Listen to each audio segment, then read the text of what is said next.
Yesterday at the University of Houston, students celebrated MLK's legacy during a day of activities, which included a speech by former press secretary to Bernie Sanders, Simone Sanders, no relation. The following piece was produced by Brandon Mueller and Scooter. Earlier this week, we celebrated Martin Luther King Jr. Day. This year marks the 50th anniversary of the assassination of the radical black civil rights leader, pacifist, and minister.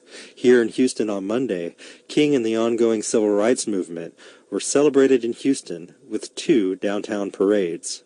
Before the parades, last Sunday, during her Pan-African Journal program on KPFT, which airs every Sunday evening at 8 p.m., host Akua Holt explained why Houston has 2 parades. Holt said Houston is strange, and she told her audience which parade she would be attending, but she was also hopeful that one day the city's parades would be united. The short of it is that Dr. Ovi Duncantel, Black Heritage Society, were given permission by Dr. King's father to create this parade, and Houston had the very first Martin Luther King parade sponsored by the Black Heritage Society. We also had the very first Martin Luther King Boulevard in Houston. All this work done by Brother Ovi Duncantel and the Black Heritage Society. So along comes another group, and they decided they wanted to do a parade too. Some kind of way the city gave them a permit to do it, and I guess they thought the Black Heritage Society should just bow out gracefully, and they did not, and they're still here, going strong. And we support the Black Heritage Society, and if you'd like to go to both parades, that would be great. If you only want to go to one parade, I would urge you to go to the People's Parade, and that is the Black Heritage Society's parade. And I think the way most politicians have dealt with this, they have just supported both parades. But it's just that strange kind of place where people, I don't know, it's just strange. I don't, if you work so hard to put something together, why should someone else duplicate that? You know, it's like trying to do 2 Super Bowls or 2 NBA playoffs. They wouldn't allow it. It just would not happen. So we've got to look at our culture and the things that we do to celebrate who we are as something very sacred. And when we do that, then we will have one parade. Also during Pan-African Journal, Holt aired an archived tape of Martin Luther King, who was addressing a gathering of National Association of Black Radio Announcers. During this next 4-minute and 20-second clip, King was discussing how he thought exerting pressure on the system was necessary to end racial injustice. He also said that if we are going to be truly free, no one else can do that for us. And there isn't any way to solve this problem without pressure. There isn't any way to solve the problem of racial injustice without persistent, nonviolent pressure. There have been those who felt that it could be done another way. There was a great man in our history, and I do not come to you to criticize him tonight, because I think he was a sincere man. His name was Booker T. Washington. Mr. Washington believed that the problem could be solved through pressureless persuasion. He sincerely felt that. He felt that if you didn't push things too fast and if you didn't bother the white South,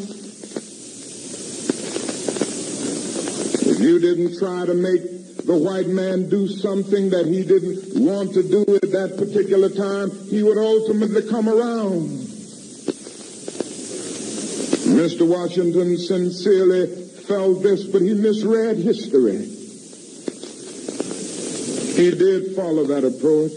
He started saying everything that the white people wanted to hear. He was honored for it. He was called the responsible leader. You know, I always get a little worried when I'm referred to as a responsible leader, because so often when some people call you a responsible leader, they are really telling you that you are a leader who will not tell the truth on behalf of your people. So often they mean that you are a leader more concerned about your budget than you are concerned about the freedom of your people. So often they really mean that you are a leader willing to say to the white power structure what they want to hear rather than what they ought to hear. Booker T. Washington went on with the notion of pressureless persuasion. And the reactionary forces of the white South use that only to plunge deeper into the oppression of the Negro. He told us to let our buckets down where we were, and the problem was that there wasn't much water in the well. And somewhere we must come to see that we must rise up and stand on our own 2 feet and say to our white brothers that we are determined to be men. This is what the movement is saying. We are somebody. We are determined to gain our freedom. And we are going to start with ourselves by freeing our own psyche, our own souls. This is where we got to start first. For you see, in the final analysis, if we're going to be truly free, nobody else can do that for us. No Lincolnian Emancipation Proclamation can do that for us.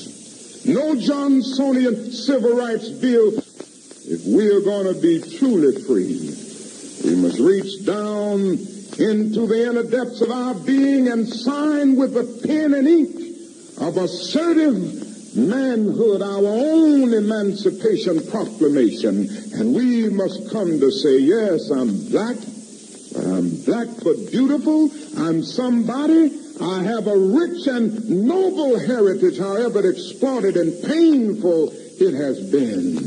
And I've made a contribution to this history.